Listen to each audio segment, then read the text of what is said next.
Азат скиптер. Әрбір он екі шаңырақтан келген бір өкіл азат скиптер қонысының кеңесіне жиналды. Сибицаменнің қарақұрым үйінің ортасында ошақтың басында алқа қодан тізіліп отыра қалған олар Яқсарат өзенінің жағасында өтетін сақ рулары көсемдердің халық кеңесіне бармау керектігін салысты. Онда Мараканданы алған қосмес патшаға достықтың белгісі ретінде сый тартып қол қосу керек пе, әйтпесе қарауыл төбелердің басына от жағып жасақ жинау керек пе, соны шешуге тиіс еді. Ошақтағы қып-қызыл шоққа қадалған күң-ақты көздері сығырайып, шошақ киіз қалпақты бастары салбыраған өкілдер бір-біріне иін тіресіп отыр.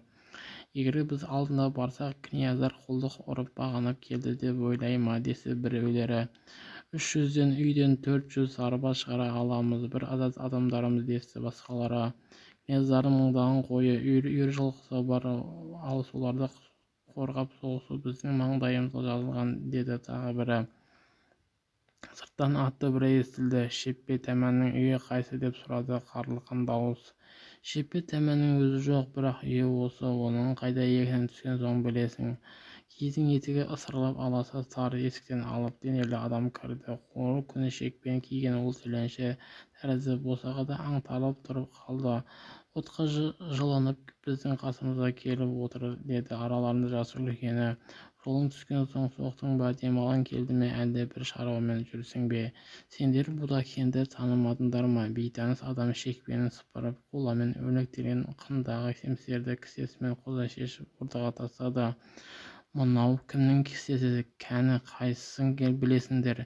Түні бойы мазамды алған кім екенін білейін деп сендерден көмек сұрай келдім. Отырған скиптер қобалжып қалды. Кісе мен қындағы семсер қолдан қолға өтті. Босағада тұрған жерінен тапжылмаған Будакен өзінің бұрынғы жалшыларының біразын танып тұр.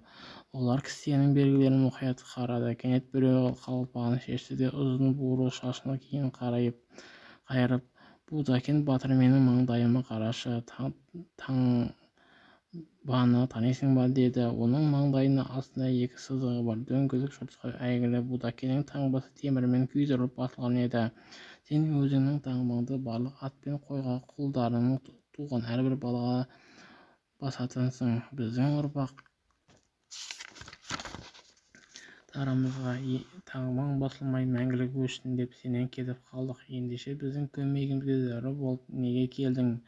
Әлде қол астына қайтадан қаратып қозымызды тартып алған келе ме, деп гулдеді тобыр. Сұрланып үн шығармаған Будакен өзіне тесіліп жауға қараған жанаралдарды байқады. Мен сендерді қайта қайыру үшін де, тіпті бір қозыны алу үшін де келген жоқпын. Біз саған еш нәрсе де бермейміз. Менің сендерден қару ұстағанның бәрі халық кеңесіне кеткенде кілең балалар мен әйелдер ғана қалған. Еркектер жоқ. Ауылға азат сақ руларын шабуыл жасау ұят іс емес пе, деп сұрағалы келдім. Бұлай жасап жүрген сақтар емес, қаңғыбас дақтар шығар. Мен мынау кімнің семсері екендігін танып тұрмын, деді бір сақ. Тоғасына жұлқынған тұлпарға жармасқан жолбарыс салынған тоқарлардың кесілері осындай. Сенің ауылыңа шабуыл жасап жүрген күйеу балаң Гелоның өзі емес пе екен? Байлық үшін шайнасып жатқан князьдардың өздері ғой. Барлық жаманшылық қол астына қармап бәрін жинағысы келетін Гелоның келіп жүр, десіп гүлдеді жұрт. Будакеннің малын өзінің жайлауында айдап, тәкаппар қыздарымыз жабай саураның арқасында таңып жіберген де сол емес пе? Князьдардан кетіп өз бітімізше еркін өмір сүргіміз келгенімізді бізге де кешіре қоймас. Өзінің табындарын бақтыру үшін бір күні бізге де сау ете қалмасын кім кепіл? Қарақұрым үйдің түкпірінен әйелдің әлсіз дауысы шықты. Будакен маған өмір сыйлады, басыма азаттық берді. Шеппе тәмәннің атынан Томирис князь Будакенге көмек көрсетіңдер деп сұрайды. Оның сөзін жөтел үзіп кетті. Біз сақ руларының кеңесіне бара жатырмыз. Бірге жүрсең саған ешкімге тимейді. Кеңесте өзіміздің ерекше ошағымызды түтетеміз. Бірге жүріп жанымызды бол. Сонда ру басылардан тек қана әйелдер мен балалар қалған қорғансыз ауылға түн ішінде шабуыл жасауға бола ма, деп сұраймыз. Бері келіп жанымыздан орын ал. Будакен оттың жанында келгенде оның бұрынғы жалшылары ығысып орын берді. Барлығымен терезесі тең адам сияқты тайғасып, қоректей алақандарын шоққа жайып қыздырына бастады. Оған көзін алартып қараған скиптер бір-бірлеріне ымжық қағып тәубаға келген бе әлде түлкі бұлаңға салып отыр ма десті. Рудың ұлы жиыны Яқсарт өзенін жағалай өскен күміс шыршалар мен ғасырлар бойы тұрған үйеңкілердің астында мыңдаған оттар жанды. Айнала гу-гу әңгіме, айқай-шу, ән араласып аттардың пысқырғаны мен тұяқты біреу естілді. Көсемдер, атақты князьдер, халық қалаған ақсақалдар мен қарапайым сақтар ат аратып алыс жерлерден рудың ұлы жиында жиналған. ығы-жығы даланы шарлаған ұзын құлақ хабар бойынша жаңа ай туғанда Яқсарттың жағасында маңызды іс шешілмекші. Барлық тайпалар мен аталықтарға шаптырған Тәмердің жаушыларынан да гөрі жұрттың кеусеті жерге бұрынырақ жетті. Өзінің ойындасын айтуға еркі бар қару асынған сарбаздар жан-жақтан ағылып келе бастады.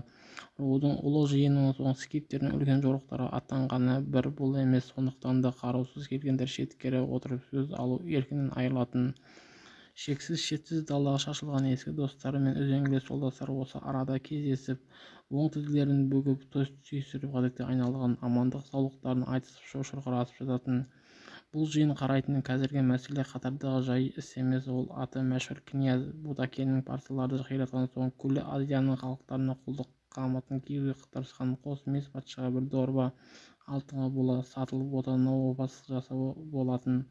Рудың ұлы жиында беттегендердің көбісі опасыздық үшін Будакенті балағаттап келе жатты. Алтын князьдердің өзінде де аз ба еді, ауыздағы да түймелерде таза алтынның керек десе төрт әйелінің төртеуінде кеуделеріне жапсырған балықтың қабыршағы сияқты алтын теңгелерден жасалған алқалар бар. Байыған сайын князьдің ашқаратқаны түскенін жұрттың бәрі де білетін. Сондықтан да барлықтар да Будакенті кезекпен ұрып немесе қуып жіберген соң халқын сатқан опасыздың табын қосын малын қай тайпаның қалай бөлісіп алатындарын айтысып дауласып келе жатты. Кішкентай жүндес жауларға мініп шауып жеткен азат скиптер басқалардың шеткері жерге ошақтарын түтетті.